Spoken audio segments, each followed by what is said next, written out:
بعد اللہ تبارک و تعالی ہم سب کو قرآن مجید اور قرآن حمید کی باتیں سن کے سمجھ کے توفیق اس عمل کی توفیق نصیب فرمائے۔ قرآن مجید کی سورہ اعراف کی آیات ہیں، آیت مقدسہ کا حصہ ہے ان رحمت اللہ قریب من المحسنین، اور ایک آیت کا حصہ ہے ورحمتی وسعت کل شیء۔ رب کی رحمت کے بارے میں بات کرنی ہے کہ اللہ تبارک و تعالیٰ کی رحمت کتنی بڑی ہے۔ ہم تو گناہ گار ہیں، سیاہ کار ہیں۔ اس دنیا میں انبیاء کرام علیہ السلام کے علاوہ، اور صحابہ کرام، انبیاء تو خیر معصوم ہیں، صحابہ کرام اللہ کے نبی کے زمانے کے لوگ، اور اس کے بعد ہم اپنی اگر بات کریں تو ہم تو بہت گناہ گار انسان ہیں۔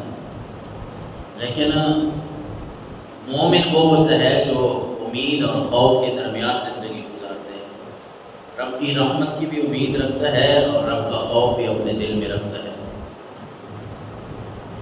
اللہ تبارک و تعالیٰ نے قرآن مجید میں ہمیں یہ بھی ارشاد فرمایا یا ایھا الذین آمنوا اتقوا اللہ حق تقاتہ، اے ایمان والو اللہ سے ایسے ڈرو جس طرح ڈرنے کا حق ہے۔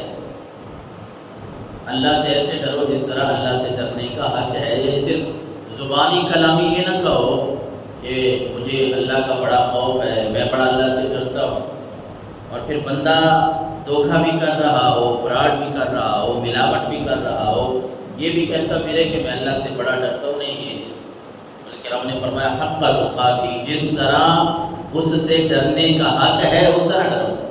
کہ رب کا خوف اگر دل میں ہے نا، کسی کے دکھلاوے کے لیے نہیں، وہ صرف اپنی دنیا اور آخرت سنوارنے کے لیے، کہ میرے دل میں اللہ کا خوف ہے، وہ اس وجہ سے کہ میرا رب میرے اوپر راضی ہو جائے۔ جب میں اللہ کا خوف رکھتے ہوئے نیک اعمال کروں گا، برائیوں سے روکوں گا، تو میرا اللہ بھی مجھ سے راضی ہو جائے گا، میرا نبی بھی مجھ سے راضی ہو جائے گا۔ ایک طرف تو یہ خوف کی باتیں ہیں، اللہ کا خوف، اور ایک طرف رب کی رحمت کی بات ہے، کیونکہ اس کی رحمت کا کوئی کنارہ نہیں ہے۔ اس کی رحمت کا کوئی کنارہ نہیں، بندے کے گناہوں کا کنارہ ہے۔ بندہ جتنے گناہ کر بیٹھے نا اس کا کنارہ ہے، کوئی شمار ہے۔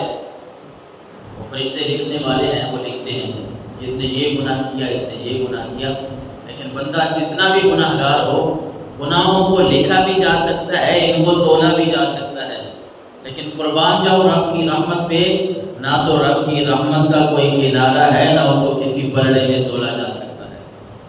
رب کی رحمت اتنی وسیع ہے، اتنی زیادہ ہے، اس کو آپ تول نہیں سکتے، اس کو آپ گن نہیں سکتے۔ حضرت ابو ہریرہ رضی اللہ تعالیٰ عنہ سے روایت ہے، مسلم شریف کی حدیث مبارک ہے 6974 نمبر پہ، رسول اللہ صلی اللہ علیہ وسلم نے فرمایا ان للہ مئۃ رحمۃ انزل منها رحمۃ واحدہ بین الجن والانس والبہائم والحوام۔ حضرت ابو ہریرہ فرماتے ہیں آمنہ کے لال صلی اللہ علیہ وسلم نے فرمایا لوگوں، اللہ تبارک و تعالیٰ کے ہاں رحمت کے 100 حصے ہیں۔ 100 کتنے حصے ہیں رحمت کے؟ 100 حصے۔ اچھا، بڑی مزے کی حدیث مبارکہ ہے، ہم گناہ گاروں کے لیے بڑا اطمینان اور سکون کا باعث ہے یہ حدیث۔ دل بڑا مطمئن ہو جاتا ہے، بندہ خوش ہو جاتا ہے رب کی رحمت کی بات سن کے۔ حضور نے فرمایا بندے کے لیے، جنوں کے لیے، جنوں انسانوں کے لیے، جانوروں کے لیے، درندوں کے لیے اللہ تبارک و تعالیٰ کی رحمت کے 100 حصے ہیں۔ صرف ایک حصہ، کتنا؟ صرف ایک حصہ رب نے اس زمین پہ بندوں میں، جنوں میں، جانوروں میں، درندوں میں، سب میں صرف ایک حصہ تقسیم فرمایا ہے، اور 99 حصے اللہ تبارک و تعالیٰ نے اپنے پاس رکھے ہیں۔ اور فَبِهَا يَتَعَاطَفُونَ وَبِهَا يَتَرَاحَمُونَ وَبِهَا تَعْطِفُ الْوَحْشُ عَلَى وَلَدِهَا۔ اس ایک رحمت کا ایک حصہ، 99 حصے رب کے پاس، ایک حصہ جو جنوں انسانوں کو ملا، ایک حصہ جو چرند پرند کو، جانوروں کو، درندوں کو ملا۔ اس ایک حصے کو آپ دیکھ لیں کہ اسی ایک حصے کی وجہ سے انسان ایک دوسرے کے اوپر رحم کرتے ہیں، ایک دوسرے سے بھلائی کرتے ہیں، اسی ایک حصے کو ہم نے پکڑا ہوا ہے، اسی کے ذریعے ہم ایک دوسرے کے ساتھ مہربانی کرتے ہیں۔ جانور اپنے بچوں پہ رحم کرتے ہیں، درندہ اپنے بچوں پہ رحم کرتا ہے۔ آپس میں ایک ہی حصے سے یہ دنیا، رحمت کے ایک حصے سے یہ دنیا جڑی ہوئی ہے، اور آپ اندازہ نہیں لگا سکتے۔ جانور ہے نا، درندے ہیں چیر پھاڑ کر کھانے والے، لیکن جب ان کی باری رحمت کی آتی ہے، شفقت کی آتی ہے، ہم نے دیکھا ہوگا کہ جب اپنے بچوں کو بچانے کی باری آتی ہے نا، تو ایک میں چھوٹی سی ویڈیو دیکھ رہا تھا، ایک چھوٹا پرندہ ہے،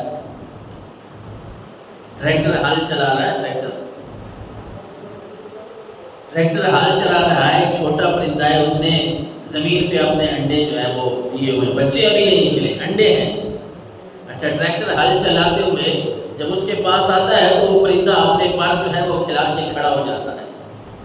یہ ایک رحمت اور شفقت، صرف میرے انڈے محفوظ رہ جائیں، میرے بچے نکلنے ہیں وہ محفوظ رہ جائیں۔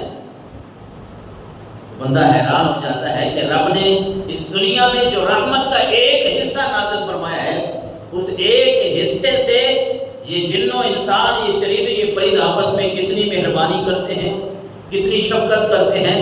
جانور اپنے بچے کے اوپر پاؤں نہیں رکھتا، پاؤں اٹھا لیتا ہے، خیال رکھتا ہے۔ یہ رحمت جو ہمیں ملی ہے، چلو جن و انسان یہ تو ذی شعور ہے نا، عقل والے ہیں، یہ اپنے بچوں کے اوپر، بڑوں کے اوپر رحم کرتے ہیں، رحمت، شفقت، مہربانی کرتے ہیں، یہ بات تو سمجھ آتی ہے۔ لیکن یہ رحمت وہ ہے جو رب نے جانوروں کو بھی عطا فرمائی ہے، درندوں اور پرندوں کو بھی عطا فرمائی ہے۔ اور پھر 99 حصے، رب نے 100 حصے کی رحمت کے ایک حصہ صرف زمین پہ بھیجا، 99 حصے اپنے پاس رکھے۔ وہ کیوں رکھے؟ رب کو کوئی ضرورت ہے؟ نہیں، رب تو کسی چیز کا محتاج نہیں ہے، رب کسی چیز کا محتاج نہیں ہے، اسے تو اپنے پاس رحمت رکھنے کی ضرورت نہیں ہے۔ وَأَخَّرَ اللَّهُ 99 رحمہ يَرْحَمُ بِهَا عِبَادَهُ يَوْمَ الْقِيَامَةِ، رب نے وہ 99 حصے ہم جیسے گناہگاروں کے لیے اپنے پاس رکھ دیے ہیں کہ میرے بندے قیامت والے دن جب میرے پاس آئیں گے، وہ گناہ لے کر آئیں گے، میں اپنی رحمت سے ان کے گناہوں کو معاف فرما دوں گا۔ میرے بندے میری بارگاہ میں گناہوں کی پنڈ لے کے، گناہوں کی گٹھڑیاں لے کے میری بارگاہ میں آئیں گے، لیکن میں چھوٹی چھوٹی ان کی باتیں، چھوٹی چھوٹی نیکیاں دیکھ کے اپنی رحمت کرتے ہوئے ان کی بخشش فرما دوں گا۔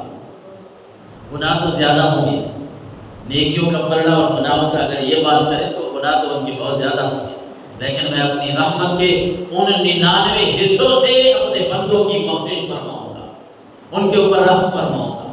تو آپ اندازہ لگائیں کہ 99 حصے اللہ کے پاس ہیں، ایک حصہ زمین پہ ہے، ایک حصہ زمین والوں کو ملے۔